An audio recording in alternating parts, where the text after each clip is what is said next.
All right. Welcome, everybody, to Raw Recovery, a Trudging Together podcast. My name is Dion Miller. I am the host of Raw Recovery. And, holidays are over. And, for a lot of people, this is when real life starts to show back up. So we are glad you are here. Today, my conversation is one I've really been looking forward to. My guest is Jeff Allen. Jeff, please. Well, I was going to tell you to say, please say hi, but welcome to the show. It's great to have Hey, you. hey, thanks for having me, man. Yeah, I really appreciate it. I'd like to tell you all a little bit about Jeff. He's a comedian, author, husband, grandfather, now a grandfather, right? Oh yeah. Someone who has worked and has connected with people for decades because it's rooted in real life. Uh, Currently, well, not currently, about 3 years ago, Jeff put out a critically acclaimed book called "Are We There Yet?" which chronicles a journey many people recognize from frustration and self-centered living to purpose, gratitude, and meaning. It resonates so deeply that a television series pilot is being based off of it. Am I correct on that one? Yes. Yeah. March 22nd, we filmed the pilot. Wow, that is a. Yeah. I don't want to ask too many questions because I don't want to have any spoilers for people, but I presume it's going to be a half-hour comedy show. No, well, we don't know. It'll be a dramedy. The first half of the book, Okay. I make a joke. If you can get through those first six chapters without killing yourself, it's actually an uplifting tale. It was pretty hard to write those first six chapters, And but when it's personal, when you're being really vulnerable, it could be hard to write those things, and it reminds you kind of who you are, and admitting who you were um, isn't easy, but we get to have fun with it too.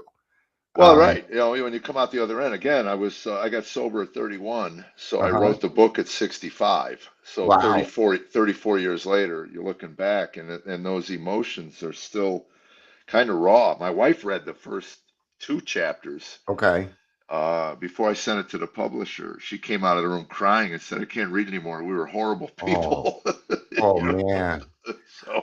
But the neat thing is we can change. Oh, absolutely. I mean, You yeah, again, know. we're not those people, but it's still the arc of the story is that it's about restoration and redemption and becoming who God actually created us to be, Hmm. and stripping away all of the pretense. And again, in order to recover and stay sober, you have to be honest. Yeah.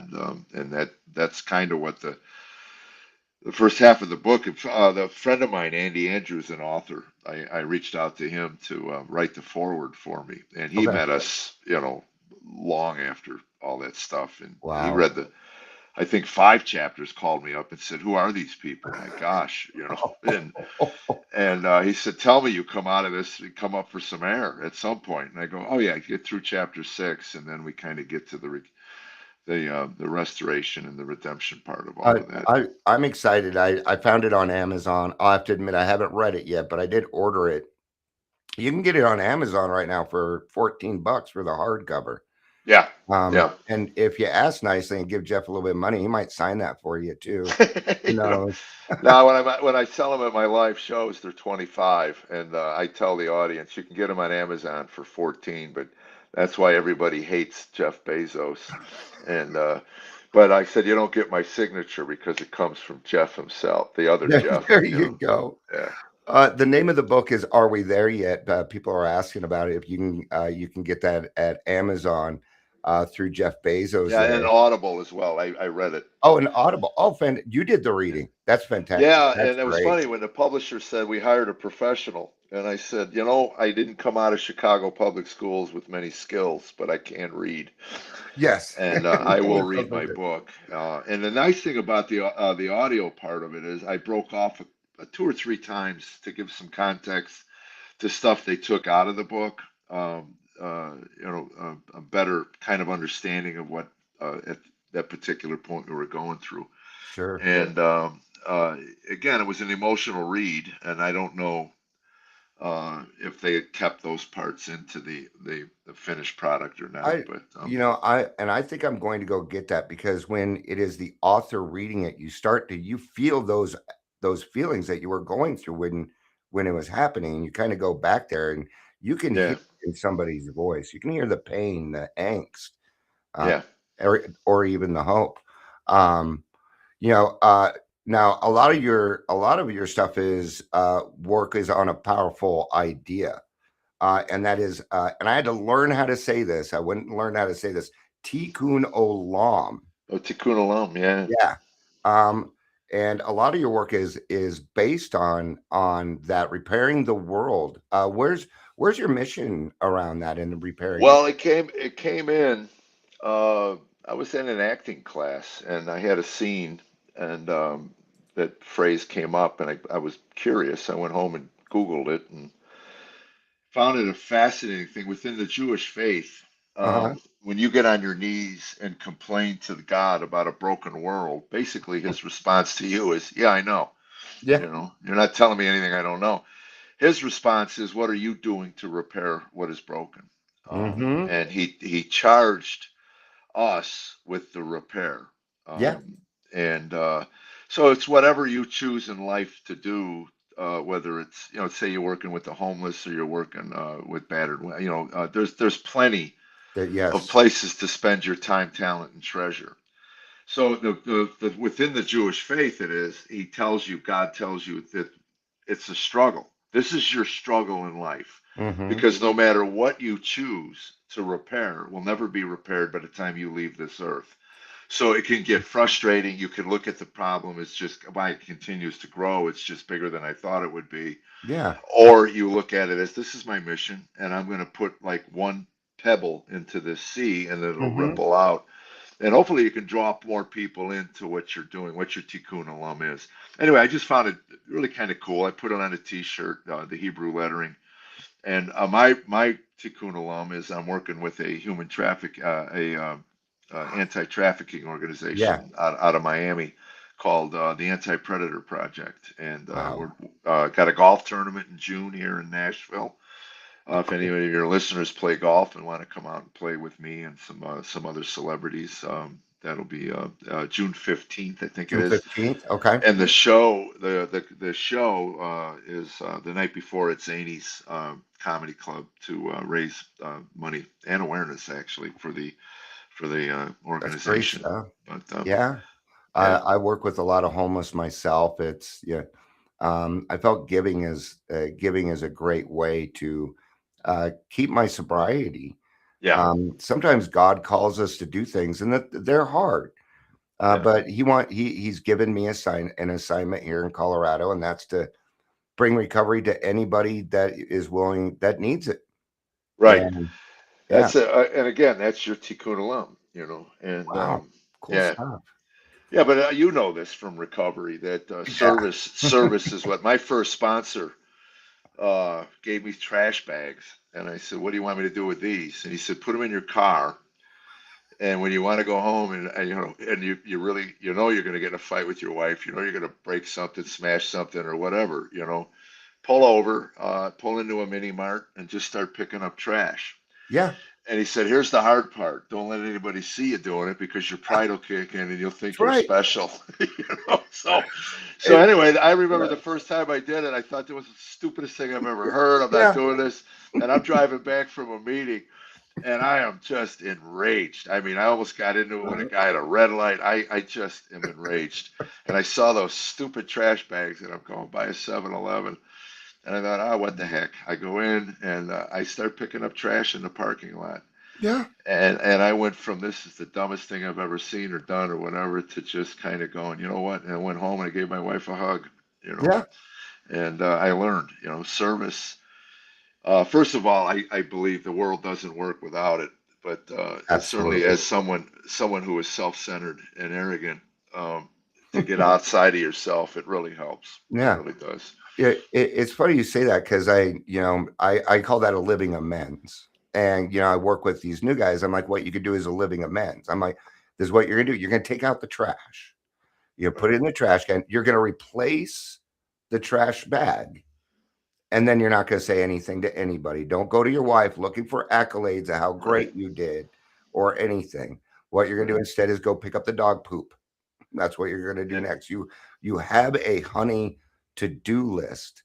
right. Um, Now you're on a tour right now. We have like I am. over 100 dates. You're on tour. Yeah. Yeah, the first January, February is called Love and Laughter. Um, Uh, yeah, back in the 90s, I coined a phrase called Happy Wife, Happy Life. yes. And we kind of go into February and Valentine's Day with trying to get couples out, just give them a night out to just laugh. I don't know about you, but there's something heartwarming when I can sit next to my wife and she's laughing, and it doesn't have to be at anything I said. Or matter of fact, getting her Yeah. to laugh at my stuff is Yeah. difficult. She has I to would have agree. more than one glass of wine before she laughs at anything I say.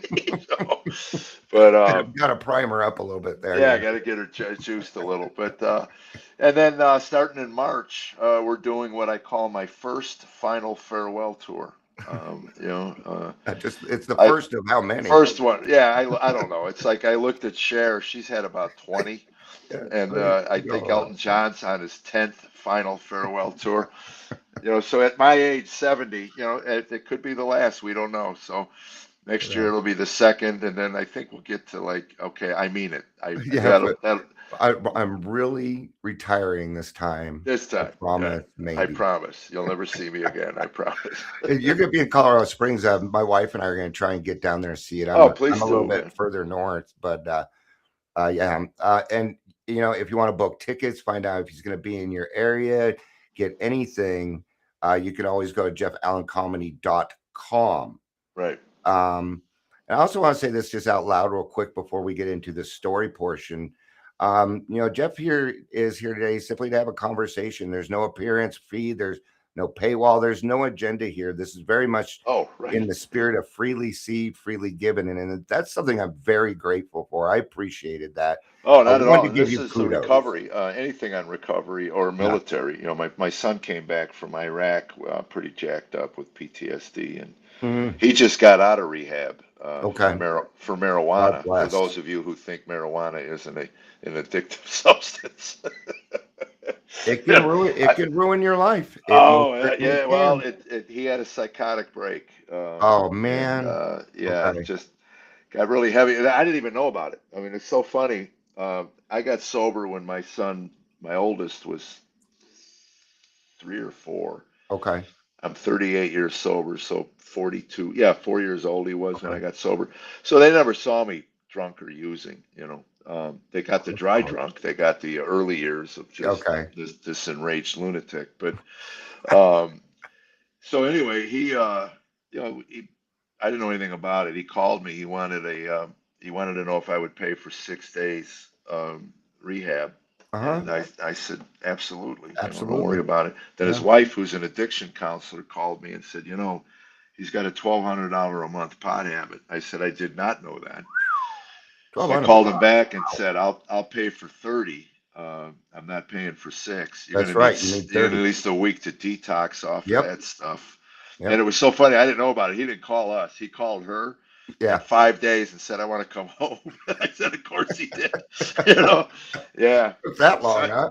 so anyway, he's having a hard time finding marijuana anonymous meetings. I told him it doesn't matter. Go to an AA You meeting. go to an AA meeting. Yeah. Yeah, I said it's all the same. I mean, and the recovery is the same. The first Yeah. step is admitting you're insane, and then to do the fourth step work, which he did.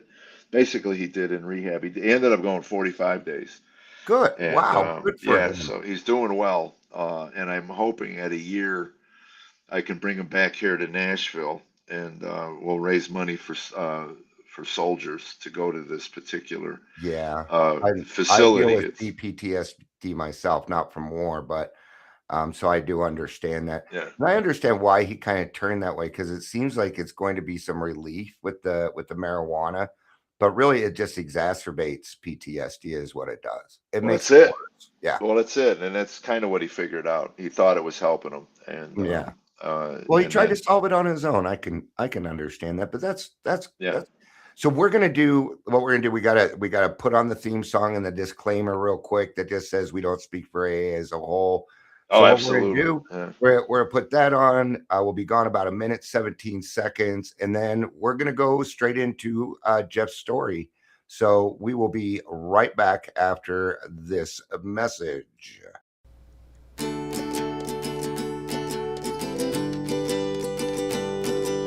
The woods can be dense for our acts. The sea can be deep for our diving. Hope comes and stops us in our tracks. Bravely we prove in our striving, trudging together each day. Where there's a will, there's a way. The views and opinions expressed on Trudging Together are solely those of the host, co-host, and our guests. They do not necessarily reflect the views of any organization, fellowship, or other entity, and definitely not your boss, your neighbor, or that one guy in your home group. The content of this program is not intended to replace medical, psychological, or professional advice. If you're looking for that, please seek guidance from qualified professionals who spent way too many years in school. What you'll hear here is based on lived experience, recovery journeys, and the occasional bad coffee-fueled joke. Trudging Together is not affiliated with any 12-step fellowship. We are simply people sharing our stories and walking this path together, one day at a time. Thank you for joining us, and remember, recovery is serious business, but that doesn't mean we can't laugh along the way. And we are going to laugh along the way. I'm glad to see you smiling. I love your commercial. Yeah. Thanks. Yeah. A little plug here. My niece wrote and performed, did that whole thing at 17 wow. years old. Well, good for her. Yeah, she amazing, absolutely amazing. So, but this is the part where I am going to just hand raw recovery. I'm going to stop running my mouth. We're going to hand it over to Jeff. We're going to let him tell his story, and we're going to keep questions until the end. But if you want to put questions over here, we're going to wait till the end to kind of do that part. So, Okay. Jeff, the show is yours. Thank you again. All right. Thank you, Dion. I am Jeff Allen. I'm a alcoholic and a Jeff, drug addict. got to hear that part. Hi, Jeff. Hi, Jeff. I'm an alcoholic and a drug addict. And I'm 69 years old, so I was 31. I got married at 30. She had a 2-year-old boy. She got pregnant, of course, a month after I asked her to marry me, because that's the way we do things in our family. Yep. And about a year into my marriage, I came home from a party, a July 4th party. And she had left earlier. She wanted me to go home with her. Of course, I didn't. She took the kids home, and I stuck around and drank till 2 or 3 in the morning, and then Yeah. came home. And I was sitting there, and I'm looking at a baby in the crib, and I'm looking at a three and a half, 4-year-old in the room sleeping. She's sleeping, and I sit down to do some rum, and I had some cocaine left. So All right. I'm sitting there trying to figure out where all this guilt has come from drinking. I never had guilt when I drank at all. Even when I got arrested, Yeah. you make jokes, and you're surrounded by people who laugh with you about Yeah. getting thrown in a detox for a couple nights. Yep. And that night, I'm just sitting there thinking, man, I just can't figure out where this guilt came from. And then I come to the conclusion that it was the marriage. I said I got married. I should probably have never gotten married. So now I realize I got to get out of this. I can't live this way. I decide that in order to get out of the marriage, I was a coward, so I wasn't going to Okay. just ask for a divorce. She had to leave me, and I figured I could just send checks and pay, for the kids and Yeah. stuff. So I decided I'll beat her up.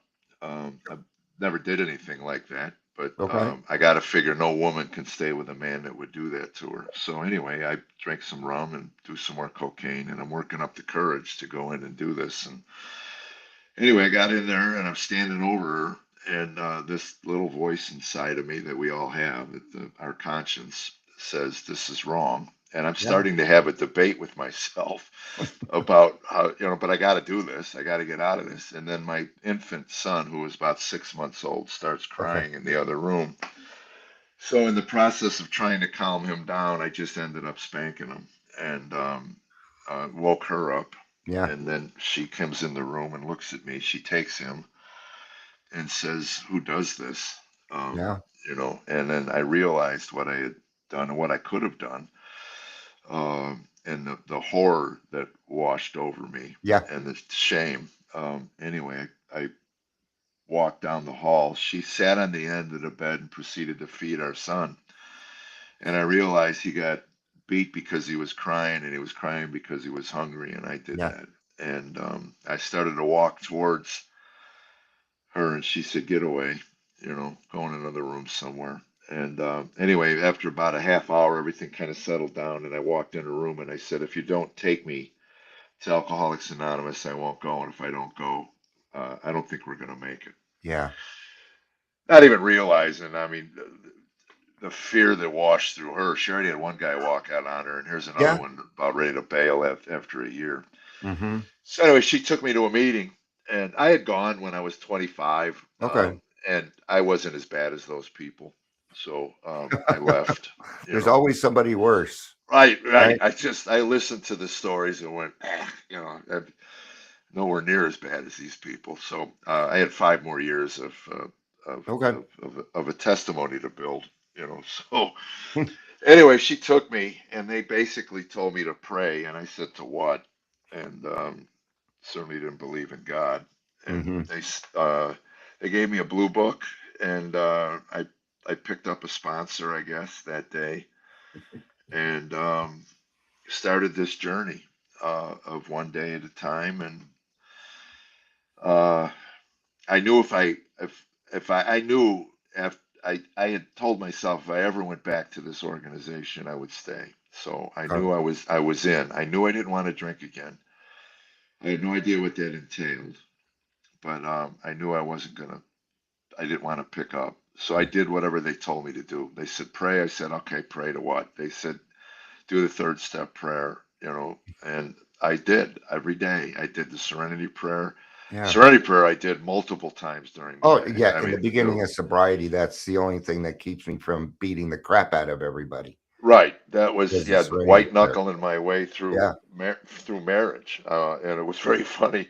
14 months into uh, my program, I had a little old lady come over to me at a meeting, and we were living in Boston at the time. Okay. And she came over and poked me because she came up to about here on me, and she poked me in the belly, and she said, "Young man, I've been listening to you for quite a while.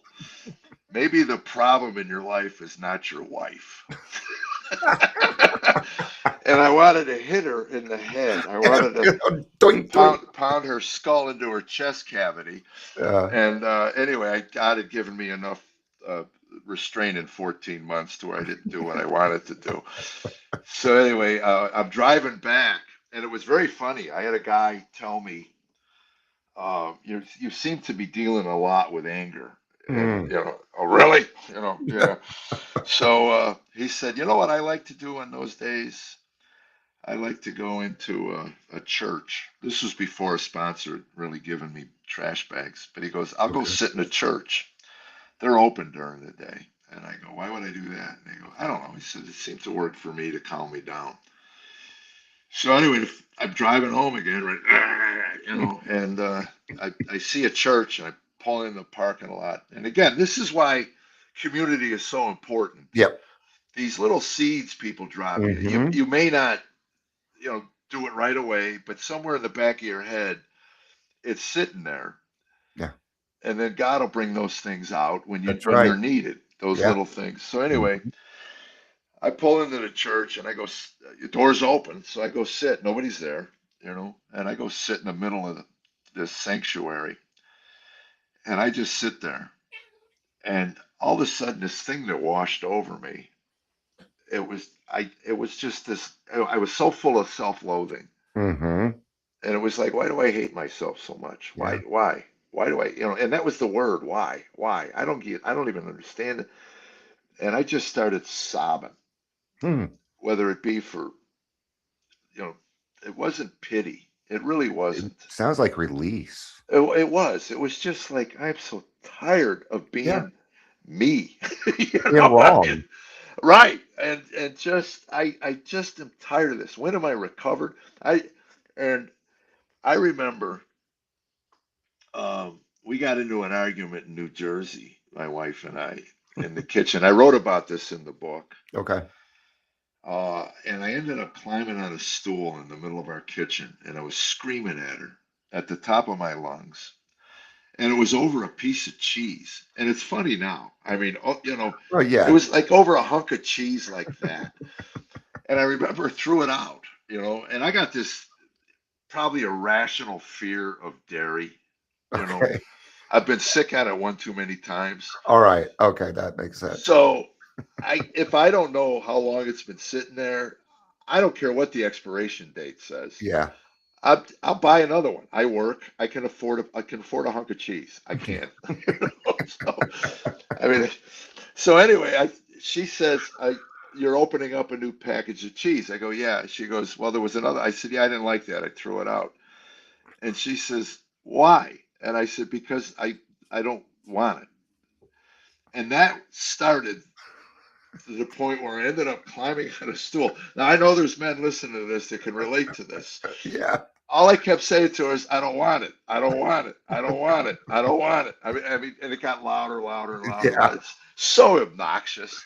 Anyway, she falls to her knees and she's sobbing in the kitchen. And anyway, now the shame kicks in Yeah. and I Yep. feel like a piece of dirt.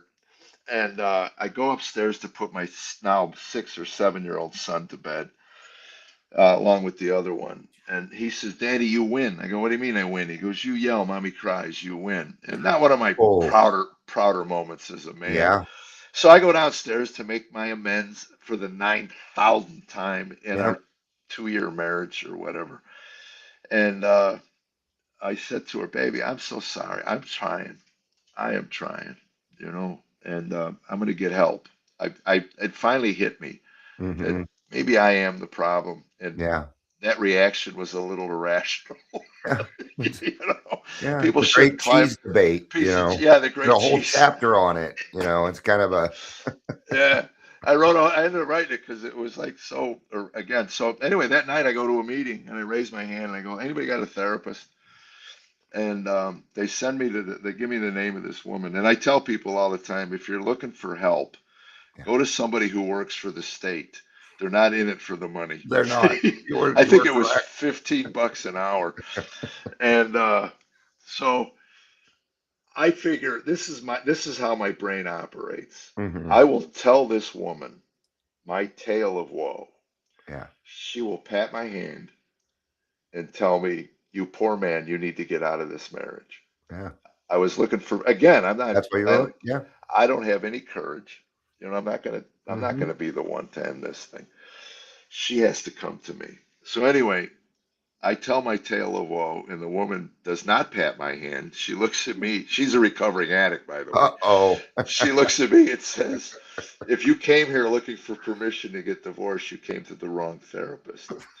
And I, of course, go, no. I go, no, I would There never. comes the denial. No, not at Yeah. all. Yeah. I'm here to get well. And it was probably the best uh, $15 I've ever spent because I kept going to her, and Yeah. uh, she she gave me a self-help book that started me on another journey. I Yeah. realized the problem was me, and I realized I really married a counterpuncher. Um, she kind of is a mirror of me. Okay. Whatever I give, she gives back in spades. If I love her Hmm. and treat her with respect, she Yeah. loves me and treats me with respect 10 times more than I do. Hmm. So, Scott Peck's book, Road Less Traveled, was the Mm. book. And it was interesting because in my upbringing, uh, conflict resolution in our home was really settled by the biggest and strongest and loudest, Yeah. which was my father or my Yep. brother. Hmm. So if I raised my voice to defend myself, I got thrown against the wall, and I learned not to, So anyway, I learned to flee Yeah. conflict. That was my fight or flight um, uh, system kicked in. So when Tammy and I would have an argument or something, fight or flight was my reaction. And Hmm. and again, you're in a house, you're in a marriage, you're in a relationship. How far can you run? You know. Yeah. And it was interesting. I told a friend of mine who was an alcoholic, and he's since, gotten help. But this was 38 years ago. He had a infant child, And I said, you're going to come home one day, you're going to look at that baby, and you're going to do one of two things. You're going to get the help you need, or you're going to run. Yeah. And he was living in Boston. He ended up fleeing to California. The ocean stopped him. I did the flea. Yep. Yeah, we do. I mean, it's you can't help yourself. I mean, if you Yeah. have a conscience, you know what you know you got to get help. Yeah. You're You gonna know just it's you. You just can't help yourself. That's the insanity. right, Yeah. and that is the word. It's insane. Um, so anyway, I one of the things in that book I never forgot. Two things I never forgot. The opening line of the book: "Life is difficult." Mm. And when it can be accepted as such, it's really no longer difficult. Oh, It's a series of problems that need to be solved, yep. which is what my therapist told me. Because of course, being me, the first session with her, I said, how long do I got to do this crap? You know? And her response was great. She said, well, let's put it this way. Right now, you're making some pretty crappy choices in your life. Uh, I'm going to help you navigate your way through some of these. Yeah. And when you can make better choices on your own, you don't need me. There How's you that? go. I said, great. There's an end game to this. So I need to get better. Yeah. So anyway, and the other thing in the book that I never forgot, I share this all the time in my shows, that true love cannot begin in a relationship till conflict enters the relationship. There's Mm. no such thing as a conflict-free, loving relationship. Mm-mm. And what people are chasing in the entire world is what they feel on the internet. They get Yeah. the warm fuzzies, and they think that's real. And he Mm. said that's an illusion Yeah. given to humanity by God to keep the species going.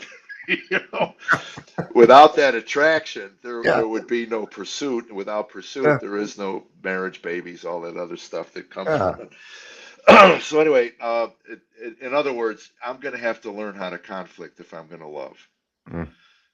And prior to that, every So, relationship I had, when conflict entered, as it always does, that was yeah. the end of the relationship for me.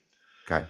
And there was a speaker back in the day called Bob Earl. I don't know Mm. if you've Oh, ever heard of I him. heard of Bob Colorado Earl. guy. I think he was in Absolutely. Colorado. Yeah.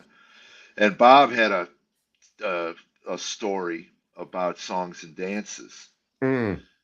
that he would do with every girl he ever met. He had 6 or 7 songs and dances. And he said, he became a television writer, made a lot of money. I added another dance later in my recovery because I had money. I could throw a credit card at her. Sure. And one of the things he said was that there came a point in every relationship that he Mhm. had where the woman would look at him across the table, and there was something in her eyes that told me she wanted something from me, Yeah. and I was completely incapable of giving it to her. Yep. I ended the relationship at that moment. She Mm. didn't know it. I didn't let her know. I just Exactly. knew it was over. Yeah. So anyway, I thought when I heard that, that was so exhilarating to me because that was my entire dating life. Yeah. I had the Sounds songs, familiar the to me. dances, the special places, I had the lines, I had everything, the way I made love, everything was a song and a dance. Yeah. And when it got played out, because she would look at me and I didn't have it, then the conflict would enter because I'd look at her and call her bitch or something, and that would Yeah. be my way of starting to end the relationship. I just got snotty, sarcastic, vicious. Some women had a higher threshold of being abused verbally Yep. by a guy. Most didn't, Yep. and it was funny. I said I dated one healthy woman in my life. I got drunk and passed out on her front lawn at her parents' house, and she ended it right there. There you That's go. Yeah. that's the healthiest girl I ever dated. She goes, I didn't know this about you. We're done. And then the next Yeah. day I'm calling, going, I'm sorry. I'm not. She goes, no, there's no way I'm dating a guy There like you you. You know. The other go. ones would give me 2 or 3 chances. And Exactly, but you're it, sitting there trying to it's like a Seinfeld episode. You're trying to run the person off so that you don't feel guilty about. Right, Yeah, absolutely. What happened to so and so? And basically my line was she wasn't worth the hassle, yeah. you know. And It was always actually, somebody else's fault. yeah, Absolutely. when my son asked me, he goes, "How'd you know mom was the one?" I said, "Because no other woman on the planet ticked me off more than your mother." Oh my gosh, that's so And he true. said, "I don't get it." And I said, "You will You will one one day. day, because one day you'll want to end it, and then that heart and that soul of yours will go, I don't know, I can't imagine my life without her. And now you got to work your way through all of these uncomfortable things, and then you know it's true, it's real, Hmm. it's for real. And so that kind of started me in my early 30s on this. To, what does higher power look like? Does God exist? If He does, what does that look like? Um, uh, and If and I could ask just a quick favor, there's one story that you tell about being an atheist and somebody oh confronted you on that. And I do not I think my listeners would really love to hear this story. I think they would get oh okay, out of it. yeah, I was now I'm 8 years in to the. My wife's leaving. We got divorce papers filled out. We got them notarized. I mean, we were ready to end it, and we were. I don't know. The time frames are confusing, but Yeah. anyway, we're driving to the courthouse, and we're about 10 minutes from the courthouse. And she changes her mind. She said, "This is wrong. Let's go home." And I looked at her and I said, "You're out." She goes, "What do you mean?" I go, "Honestly, sweetheart, I'm trying. I am. Mm. I just can't stop smashing and breaking things, and you deserve better than me. You've given me Yeah. 7 or 8 years, and But she said, let's go home." And I said, "Now you're in for the long haul. When we got married, we didn't know each other. Yeah. You've had me for 8 years. I don't want to hear it 6 months from now, a month from now. I made a mistake. Yeah. I'm re-proposing to you, and you know me." Yeah.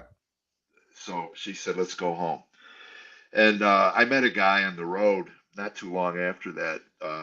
He was out doing comedy for $100 a week. He was a multimillionaire businessman. Yeah. And this may shock some of your listeners, but I was not a good money manager. Uh, you know, I mean, I remember we were going in, we were miserable, miserable. Yeah. And it's so funny because I used to have people go, "Why do poor people have so many babies?" And I go, "You ever been broke? Not a lot to do." Yeah. You want to go bowling? No, that takes money. Oh, well, okay. You want to go, to the movies? No, that takes money. Yeah. Well, let's touch each other. Should, That's should free. should we have a condom? Nah, that costs money. And so anyway, that's why we have babies. So anyway, I decide, let's go look at cars that they'll never give me one. Yeah. I have terrible credit. I have no money. So let's just go out of let's just pile in our junky car and we'll drive to a car dealer. Well, the guy leaves the room and I look at my wife and my kids are sitting there. I go, "Are they selling me this car? I can't pay for this." Yeah. They come back. I signed the papers. We leave with a brand new Ford Taurus. Well, And wasn't long before 5, 6 months later, they're repossessing it. sure. Yeah. And she calls me on the road. She goes, "They're taking your car." I go, "Yeah, I forgot to mention that." She goes, "You coward. You coward. I mean, you knew that your sons are in the yard now crying while the guy's hooking up your car. Why are you taking my daddy's car?" And she goes, "You coward." And she was right. I hate conflict. By the way, while I'm out of town doing comedy, they're going to come and take the car. Yeah. By the way, yeah, Yeah. you were even out of town. That makes Yeah, it right. worse. Of course I was. I didn't want to be there when they probably called me and said, "We're going to take your car. Could you wait for another week? I'm going to be gone." To let my Can you wife get deal the with ice it. scraper out for me? Yeah, exactly, exactly. Yeah. By the way, I left a pair of shoes in there. So anyway, this guy is yeah, I'm reading Ayn Rand. I think I started with all the self-help. I read all the John Sure. Bradshaw's stuff. Melody Beattie's Codependencies. Matter of fact, my son just read that in rehab.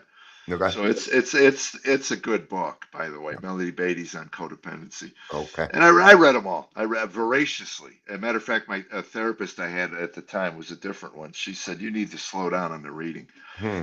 And again, I said, "I just want to get well." Yeah. So, like most men, there has to be a manual to Yeah. fix this. There's got to be a So step-by-step it's got to be instruction. a book that I Yeah. can read. And I did. I got things, Again, this recovery. You all of a sudden, I grew to hate the phrase, "This will pass." You know? This too shall pass. Yeah, I hated it. I'd come in on a cloud. They'd go, it'll pass. Oh, shut up. Yeah. Let me enjoy a day. Will you let me Oh, enjoy a day? yes. Yeah. Yeah, they gave me the moniker Mr. Sunshine, you know. And trust me, I'm the reason it's an anonymous program. Believe me, you know. You didn't want me out there as a calling card to get people into the Yeah. rooms, you know. You're probably not to have one of us be the spokesperson for Alcoholics Anonymous. I Yeah, believe. starting fights in banks, you know, and because they had the nerve to bounce checks, you know. How dare you, How dare you know? you Yeah. inconvenience my life? Shame on And you. I remember the first time my sponsor made me go back and make an amends to a bank teller. I said, I'm not going in there. I'm getting another bank. It's my fourth one. You know, I'm just, he goes, how many branches can you go through? You know, so anyway, They got your picture up, you know. yeah, you know, I'm screaming, the nerve, you stupid witch. I mean, I used other words, but anyway, uh, now I'm reading Ayn Rand. I went through Buddhism. I came home one day and told my wife we're putting the kids in a Buddhist monastery. My theory was this. I'm a rage freak. My brother was a rage freak. My Yeah. father was a rage freak. Every male cousin and the downline were all alcoholic rage freaks. Okay. So I have two boys and they're young. And I figure if I can get them out of my way, maybe they won't be full of this anger and rage. Yeah. So I walk in, I tell my wife, you know, we're putting the kids in a Buddhist monastery. She says, over my dead body. And I went, okay. That's how long it took her to talk me out of it. It was, you know, like 9 seconds. That's how convicted I was Yeah. of Buddhism. So anyway, I used to say it was very funny.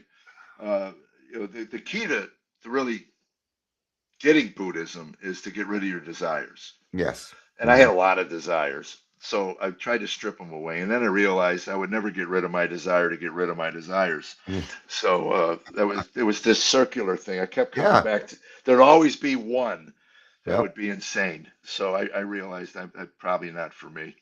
And the fact that I'm yelling at people, but I also said I never heard of a Buddhist monk road rage incident. They seem to be pretty calm guys. So Yeah. yeah. No, you might see it on Facebook or Instagram here or there, but yeah, never seen Yeah. road rage incident with known local monk. Yeah. By the way, my father, I think his claim to fame was he was the first person arrested on the Arizona road rage law they passed. Um, he was, yeah, it's a long story. It's like But the anyway, award for it. Yeah. it was so funny because he went off on some woman at a red light over some reason, you know, and I think it was a block of cheese. no, it wasn't. No, he had, yeah, but uh, anyway, well, I'll tell you the story. He was a painter. He painted portraits and things. Okay. And he always had his camera with him because he didn't want to paint things off of other people's pictures. Yes. So he would take pictures like he would see a weathered Native American at a mini mart. He'd go, hey, would you let me take a picture of you? Okay. You have an interesting face. And I got some of his paintings around the house. Uh, But anyway, he wanted to get a hawk. And again, he didn't want to take somebody else's picture of a hawk and paint it. He wanted to get a picture of a hawk and paint it. So one day he's at a red light and there's a hawk on some roadkill. And he got his camera. And you got to know my dad. I mean, he's arthritis, gout, whatever. You know, he had it all. So he's crawling out of the car quietly to get this picture of the hawk. And he's down on one knee, he's ready to focus. And the light turns green. Woman behind him honks her horn, which is expected. And then the hawk flies away. So no picture. Well, he goes off. You stupid. I mean, she takes his license plate down, calls the state troopers. And like an hour later, you know, he's at home, he's eating sandwich or something, and the cop shows up at the door. And my mother's telling me the story, and because he's in jail. So anyway, she says, Jeff, if all your father had to say was, I'm sorry, I got a little out of hand, and the cop would, you know, nobody wants, I mean, it's It an didn't hour want to later. ask him over that. Right. He didn't want to. No, your father explains the stories like he's Olivier. He's acting it out. He's like, you know, all the stupid C word, all this other stuff. Anyway, the cop goes, well, I got to arrest you. He apologized. I'm sorry. I got to arrest you. If that's what happened, you know, would have been nice if you gave me a better version of your side of the story. Yeah. So anyway, he gets convicted on it. So anyway, now I'm reading. I went through all of the New Age, the Buddhism, all of that, and I'm reading Ayn Rand now. I Okay. think, and now I realize there is no God. Hmm. Okay, I've given up. People would say to me, you need a higher power, and I'd say, what's that? And they'd go, well, it's whatever you kind of want to, find it. Yeah. I go, look, if I'm making up a deity, that makes me delusional. I mean, so that's great. Again, bumper stickers are really good things. You read them and it makes you feel good, Yeah. But when real life happens, Yeah. like divorce, the loss of a job, cancer, death of a Hmm. child, I don't know, you're on your knees and you're praying, and again, I'm doing the third step prayer. I'm doing the serenity prayer. And I'm sober. It worked. I'm 8 years. Yeah. God protected me. He really did. So now I'm golfing with a guy on the road. He's doing comedy. He's worth millions. So I'm asking him, how do I accumulate wealth? I'm tired of being broke, and I'm tired of, I'm bankrupt. We filed bankruptcy. Of course, what a shock. Yeah. Tauruses that I couldn't afford. It's amazing. My kid asked me, "Are we poor?" I go, "No, we're broke. In America, There's a big you can live a pretty good life broke, son. Yeah. Until it all catches up with you. Till Like that fifty one thousand, day yeah, when you're fifty on tour and thousand they come dollars. take your car. How did I get this far? I'm amazed at how many people can wind up millions in debt and they got a $35,000 a year job. Yeah, I know. You work the system, you can get what you want. That's right. So anyway, this guy tells me, we're golfing one day, and he says, I said, how do you accumulate wealth? He says, you can't begin to enjoy the creation till you have a relationship with the one who created it. And I said, that sounds really cool. Where'd you read it? He goes, it's in the Bible. And I said, okay. A couple holes went by. I said something else really profound. And he goes, where'd you read that? He goes, it's the Bible. I said, stop it with the Bible. He goes, what's wrong with the Bible? I go, who actually reads the Bible? And he said, I do. You don't? I go, no, it's a little archaic. God's word. Come on. I think we've evolved our way past that. And he says, what's in the Bible you don't think is true? And I said, I'm an atheist. I don't believe in God, let alone, God's word. Yeah. So I said, so I said, I never read it. And he goes, you never read the Bible? I go, no. He goes, you're not an atheist. You're a moron. Yeah. And I go, what do you mean? He goes, it's the most influential book in the history of mankind. And you can't even crack it open and read it? That's lazy and that's moronic. And I wanted to hit him, but I would have lost access to some nice golf courses. Yeah. So anyway, we left that week. And he said, I like you. And again, it broke me. The Yeah. more I thought about it, like me. I was an angry, bitter, jaded, cynical, foul-mouthed human being. And anyway, he gave me these Bible tapes. And then when my wife, about a year after we reconciled, Mhm. she took the kids to Ohio for 3 months. And I cracked open one of those envelopes that had all these Bible tapes in it. And Ecclesiastes, first tape I ever listened to on the Bible, Mhm. and it said, meaningless, meaningless, all in life is meaningless. And I went, yes, yes, it is. It sucks. It's all meaningless, pointless. And I realized, but what I got out of that sermon was this: life without God will have no meaning. Without meaning to your Mhm. life, there's no purpose. And without purpose to your life, you might as well off yourself. Yeah. And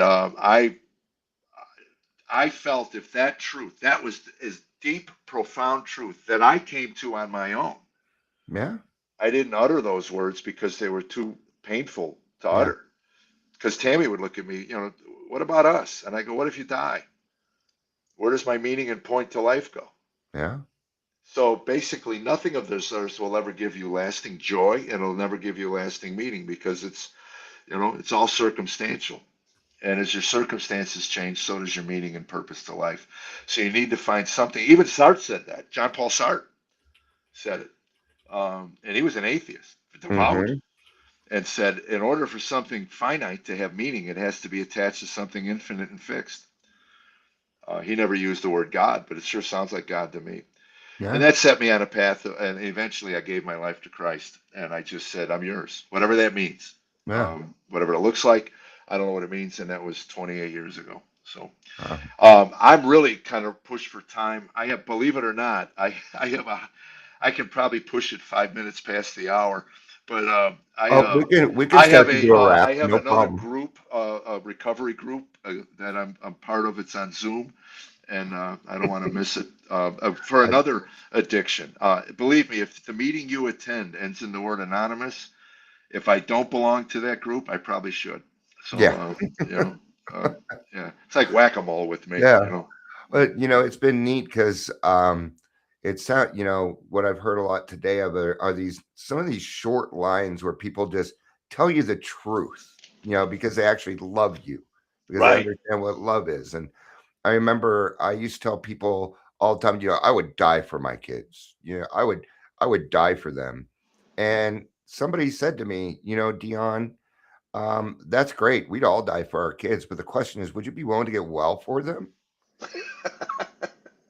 I had no comeback to that, and I Right. never said it again. I because it was like, wow, okay, I am Yeah. I'm on the wrong route here, and I used to say we would sit on the bar stools, all of us drunks, and talk about what great fathers we were going to be next week.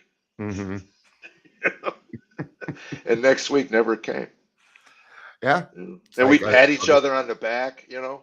I'll get And sober tomorrow, right? I'll yeah, get right. sober I'll take tomorrow. them. I'm going to take them on a whatever trip, and we're going to, I'm going to spend so much time with them. And I'd get home and go, get out of here. Leave me alone. Yeah. You know? Yeah. Um, is there anything that you'd like to share? And then I'm gonna do a little bit more plug-in before we leave here. We did have one question that came from Daryl. He was asking if in the beginning of your career, if your comedy was Tears of a Clown. Oh, wow. I enjoyed the early years before I got married. I mean, I was a single. I always said, if you like to sleep, get a job in a mattress factory. If you like to drink, get a job in a bar. Yeah. And I was traveling 50 weeks a year, single. So no, not really. Okay. And when I got sober, um, I started cleaning up my show because my fourth grade son got caught cussing at school. That's one thing I noticed, that you don't cuss in your in in No, and I in your cleaned it comedy, and up. a lot of people Yeah. appreciate that. Well, it also made me better at what I do. I'm a storyteller, and when you get a thesaurus out, it's amazing. God gave us a tremendous language, He and I did. said George Carlin did a routine about 7 words, and I said, you find yourself that's the only seven you use. Maybe you should get a thesaurus out and pick some other language. Yeah. But anyway, 2 years before I met Christ, I started cleaning my show up because when your fourth grade son uses foul language, it's not pretty. And my I wife don't. even said It's it, not funny either. not at all. And Uh-uh. my wife said to me, she goes, "That's a reflection on us. We need to clean Yes. up." So we did. We cleaned up at home. I said that the joke was, I paid him a quarter for every bad word, and that's how I funded her college. So it was. Oh, that's great. Well, Jeff, thank you again for taking your personal time Oh, no to come problem, man. to come on. It was great to get to know you, and I hope I get you in Colorado Springs. Oh, please, And and please come up. It yeah, gets a little busy after the shows, but please come up and let's get a hug together and I, I would love that. yeah, Yeah. that would be great, man. So in March, we have a brand new, maybe hopefully a brand new show based off of the book Are We There Yet, which you can find at Amazon. Jeff is Yeah. currently on tour, and you can go check out his comedy online. Just put in Jeff Allen. He will pop Oh yeah, up. and I have a podcast called Who Gave Jeff Allen a That podcast. I We're noticed that. I forgot Yeah, to we're write it still down. looking. We can't Yeah. find that. I, Whoever gave we're it to gonna me, we're gonna yeah, find them. we'll have to ask Larry. Yeah. Larry. Good old Larry. So, well, thank you for your time. To my listeners, thank you for being here, for participating and being here. This has been another great show. You know that I love you. I love y'all. You know Yeah, that. I yeah. appreciate it. Peace out, Peace out. and God remember, bless you guys. and God bless you.